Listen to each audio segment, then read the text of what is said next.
right, my name is Samaria Hutchins, ACP. I'm with APPI, and I'm the current NALA liaison. And our presentation tonight is utilizing committees, board orientation, and training to enhance board participation.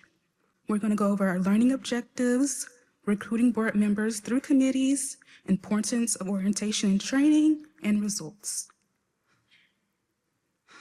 All right, a little bit about our presenters. The speakers are current board members of APPI and have a combined 50+ years of paralegal experience. Deb serves as president, Kathy as first VP, and me as NALA liaison. And Laura is the Ways and Means chair and president-elect. The speakers have presented topics of interest at many APPI seminars and conventions. Deb was a NALA's Continuing Education Council member from 2019 to 2022 and CSC chair in 2020 and 2021. Kathy has served for many years on NALA's certifying board and is currently serving in this capacity. And Laura was previously on NALA's Continuing Education Council and is now serving with me on NALA's Professional Development Committee. Alrighty, our learning objectives: to increase board member interest by utilizing committees to recruit new board members, to provide the new board with an orientation to bring them up to speed to be successful, and training on relevant software and website administration so that all board members can be self-sufficient. By the end of this presentation, affiliates will be able to develop a plan for board orientation, including how to onboard new members through training and mentorship, how to move your organization to a well-based program to organize for future training and consistency. Finally, attendees should be able to create a recruiting plan to obtain new board members through committees. Recruiting board members through committees. Utilizing committees as a recruitment tool for board members is an effective strategy. Committees provide a low-commitment opportunity for potential board members to get involved and showcase their skills. They allow the board members to evaluate candidates in action before encouraging them to declare for board positions. And committee work helps prospects understand the organization's mission and operations more deeply and the work commitment involved. Currently, APPI has 3 appointed board positions, and through our appointed board positions, we recruit our board committee members for those positions. So I guess I'm up. So I'm just going to talk a little bit about how we do our onboarding. And so once that we have our annual meeting, and usually it's in August, that's where we have our first board meeting for the new board. And typically kind of around the 1st of September, we try to do it pretty quick. After that first board meeting, we have an orientation process. And this typically is a weekend event, and it's Friday, Saturday, and I think people go home on Sunday. And we have done it through Zoom. And part of what we do in this event is just go over a lot of the policies and procedures. We talk about APPI's mission with the new board members, and the older board members can kind of help bring them along. We talk about a vision board, and we try to do a vision board for the year and to see what the board wants to accomplish for that year. So we clarify all the roles and responsibilities for every member of the board, and this fosters, I hope, strong relationships among the board members. And then some people say, well, why is that so important? And it's because it ensures effective governance, and it prepares board members to make impactful decisions. We're leading the state, and so we need to be sure everybody is ready for this. So getting ready for this orientation is kind of a process. And so what we do is we prepare notebooks for every member of the board and for the committee members. And part of those notebooks is our bylaws and our standing rules. We have procedures for those members. We try to cross-reference the sections of the bylaws and the standing rules that are going to affect that board member, so they're not having to go back and search for it. And I will just tell you, it's a good idea just to cross-reference all of your bylaws and standing rules, because if you have to go back and make some revisions to these, this is going to help you not contradict yourself and have to go back and change either your bylaws or your standing rules again. The budget for APPI, we actually do that, the budget for the upcoming year, we do that before the new board is set. The treasurer, the incoming president, and the current president review the budget. The board discusses the budget, and we set the budget for the new year with the old board. I know that may sound a little weird, but it's sometimes good to have that history and understanding of what's been happening so that we can set that new budget. We try to come up with a strategic plan about how we want to do things and when we want to do things, trying to get sponsors, doing fundraisers, and doing that. If you are a brand new member on our board, we assign you a mentor. And so you have someone that is dedicated to you and that you can go to and talk to. Now, the whole board is happy to help, but we find it's just nice to have that one dedicated person to the new board members. People who are coming into a new position on the board typically talk to and work very closely with the person who is leaving that position. I think next week we have the incoming treasurer and the current treasurer and the incoming president have a meeting to discuss the way that we're going to handle that. Things that we share in the notebooks, like I said, are the bylaws, the standing rules.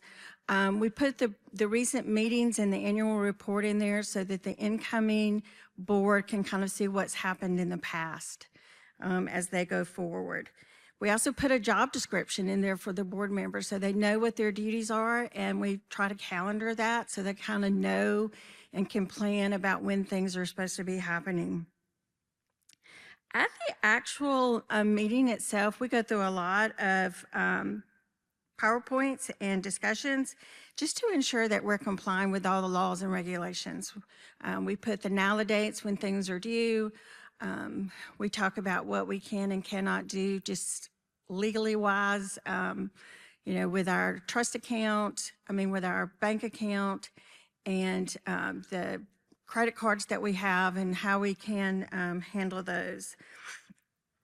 We stress the importance of attending all the board meetings and actively participating. We try to meet 4 times a year for the board, and then we have Zoom calls. And sometimes our board meetings are a whole day. Sometimes we can do it in half a day, just depending on the amount of things that we have to go through. We try to encourage people to serve on committees because this is where we're hoping to get our future board members from. And so getting people to serve on committee is kind of I hate to say a low-hanging fruit, but it kind of is, because you get them in there knowing they're not going to have a whole lot of responsibility at first, but you're hoping to build interest in the association and carry them forward.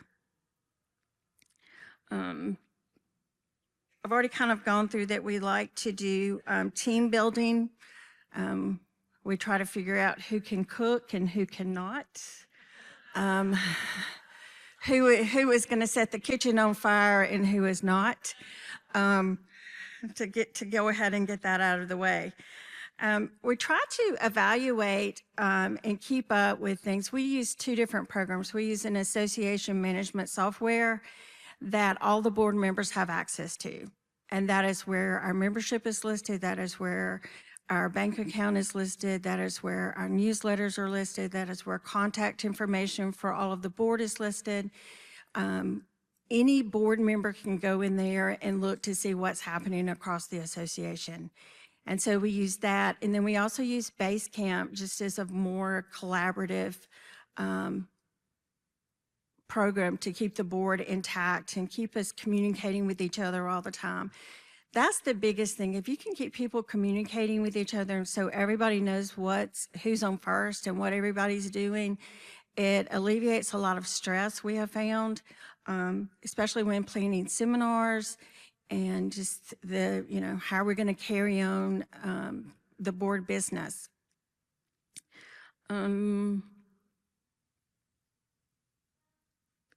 We try to get feedback from the board members on future orientation processes to see if there's something we can streamline and something that maybe this works better than this.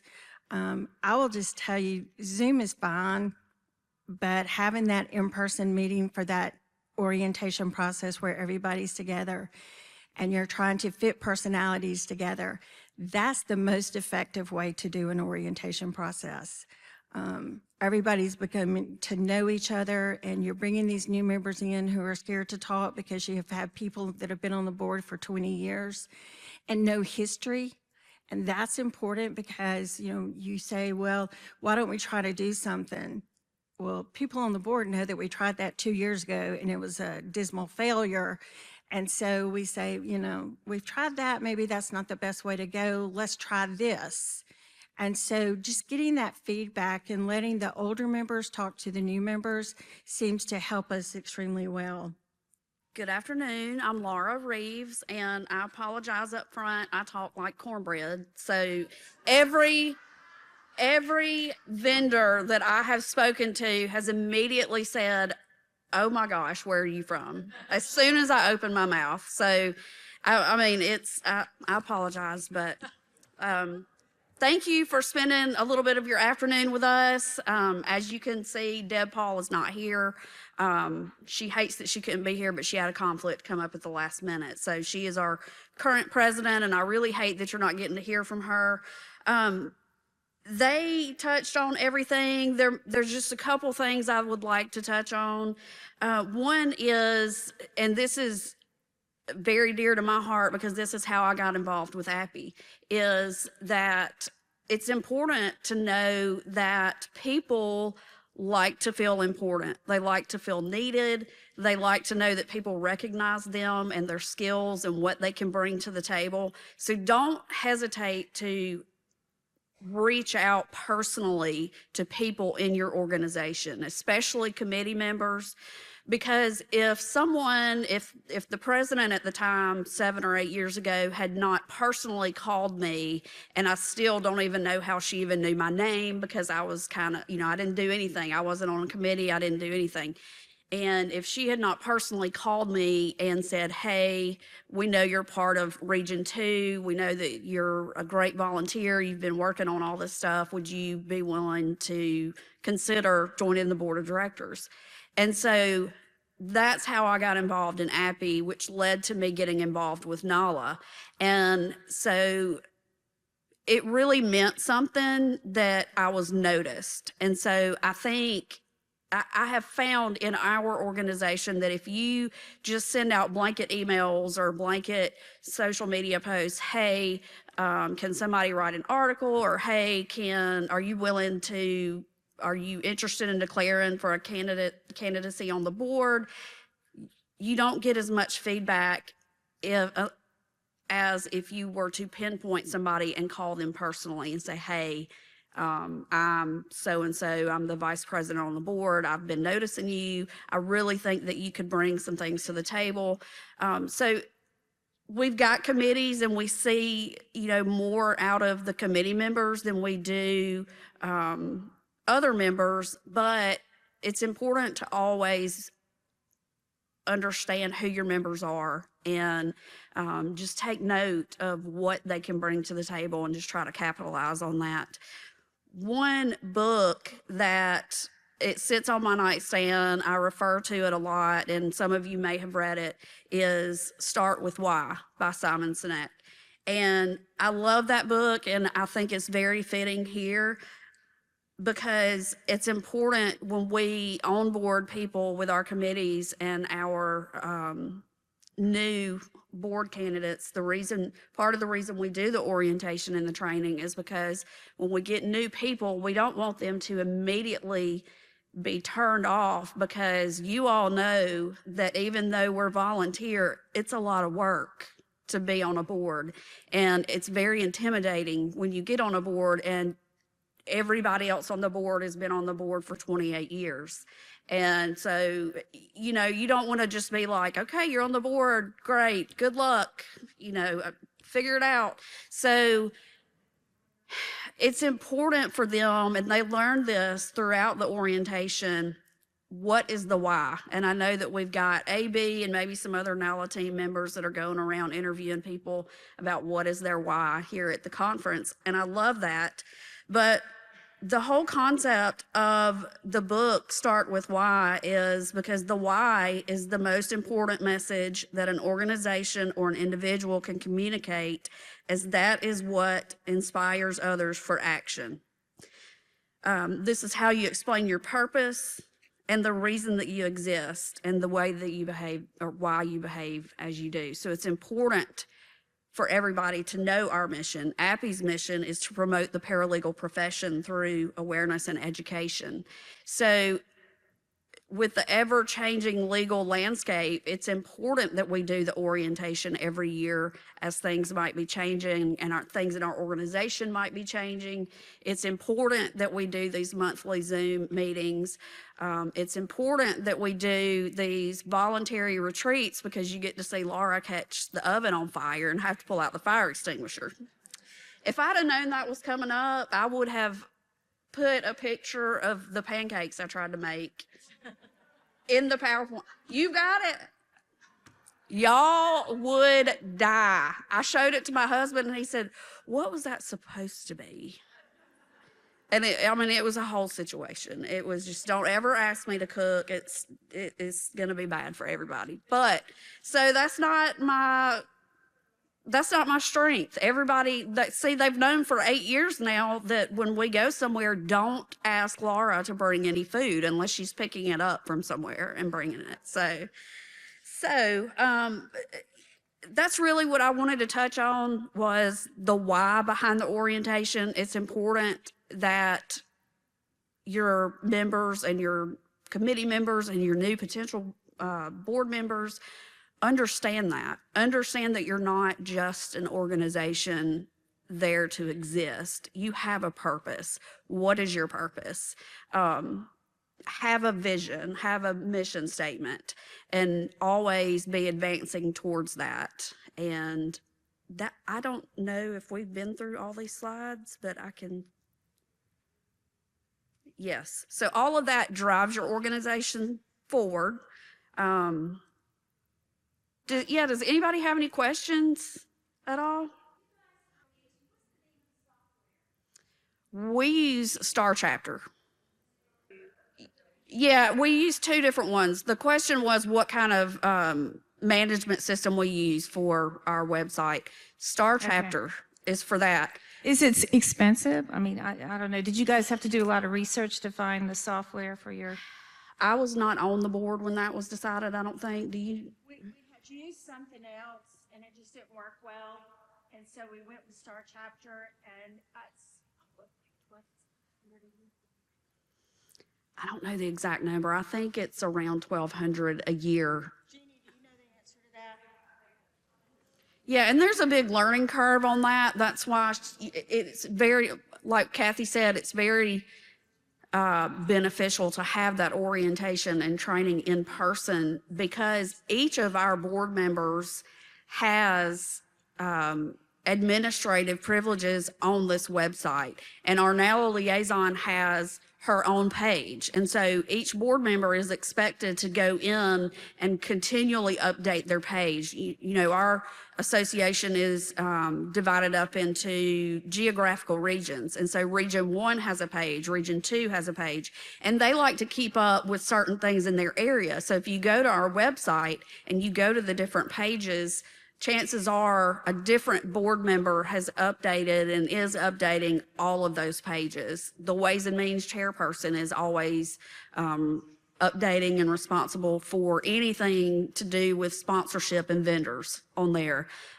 Seminars is responsible for, you know, distributing the information on any of the CLEs that we have in the seminars. And so if you're in person and you can let your people be hands-on, like not just let's train on it, but let's stop and everybody get on your computer right then and draft an email and let's try to send it, because we all need to know how to send out emails in our software. So, and then it's huge to have the mentors that she was talking about, you know, a more seasoned board member that can mentor the incoming board members, because I'm going to tell you, I still to this day have so many mentors in Appy that I go to, and I'm just appreciative of all of their knowledge because I could not get by without them. So that is a huge thing, and it makes everybody more cohesive and feel better about being in that organization, because we're all so tight knit and we're all so helpful with each other. So that's some important things that I wanted to point out. Is there any other questions? Do you remember? Last I checked, it was about 190, wasn't it? 190.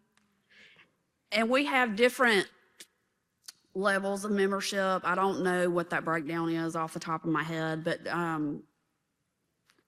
we've grown our student membership greatly over this past year. So a lot of that is student members, and we do have an out-of-state membership. There's a lot of NALA people and board members that are members with us. So check us out. So these are board members, or these are general members?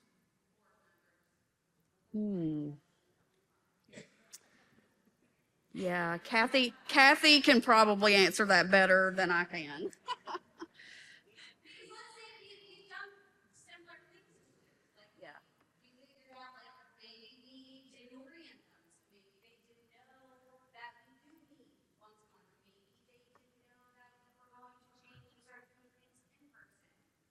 So, yeah. So when we have that, and we haven't had it to the point that you've had it, but a lot of times it's a matter of the president or the first VP or another board member or just reaching out, one-on-one and saying, hey, look, we really need you here. We have to have a quorum. And, if you don't come, we can't move forward, period. And so just ask, is there a problem? Is there something we can help you with? And usually we can resolve anything we have going on just through that process. And then sometimes, most of the time, they just realize if they're not doing what they need to do, that they realize on their own, hey, this isn't for me, and they don't reapply. We've had a few that have just stepped down midterm. The other thing, we've talked a little bit about the student membership. We've really reached out and done a concerted effort with every paralegal program in the state. And we offer membership to the students for free and try to get them on committees, but they're already seeing what we do. And so when they graduate and get a job, we have a job bank and it's open to the students. They're more apt then to become members of Appy. And so that seems to have helped us. And we've got several that have graduated now and have jobs and are ready to move forward and be active members with us. So, $5 membership. Yes. So any other questions? So just kind of piggybacking on that, we've had, I'm from the Arizona Paralegal Association, and what we've encountered is we will bring on, do the onboarding, do the orientation, invest the time in board members as well as committee members, and then we have them quit because of conflict. Like they can't, put on their big girl pants and, how do you deal with that? Because we've had a lot of turnaround because of that. Just certain people can't get along with others. How do you address that? We've had some, that have quit, but most of the time it's from work or some other commitment. We don't see that a lot. And I think one of the things that helps us is the board chooses on its own. We go on a board retreat at the first of, well, kind of the mid-May, 1st of June every year that we individually pay for a weekend. And just to build, we do some team building activities. Again, that's where we learned Laura couldn't cook.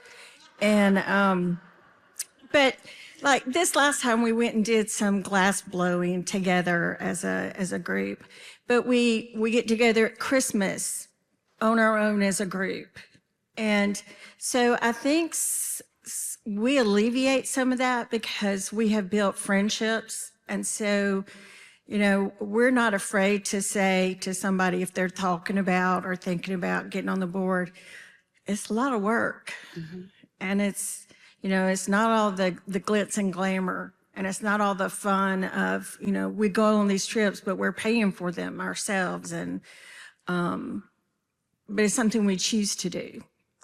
And so I think it's just, I think they see enough when we're doing our seminars. We do 2 seminars a year that are all weekend long. We come in, the board usually comes in on Wednesday night, and we start having board meetings on Thursday. And then we have the seminar Friday, Saturday, and sometimes on Sunday morning. And the members see how much we work because we're all working these seminars. And so I think they already come in knowing, hey, look, they work hard. And so there's no misconception of, hey, I'm going to get on here, I'm going to have this glamorous position, I'm not going to have to do anything. So I think if you, also we do newsletters and everybody's responsible for putting in articles. And so the board sees, I mean, the members see there what the board is doing. And so we make them is pretty transparent about what the board is doing. Thank you so much.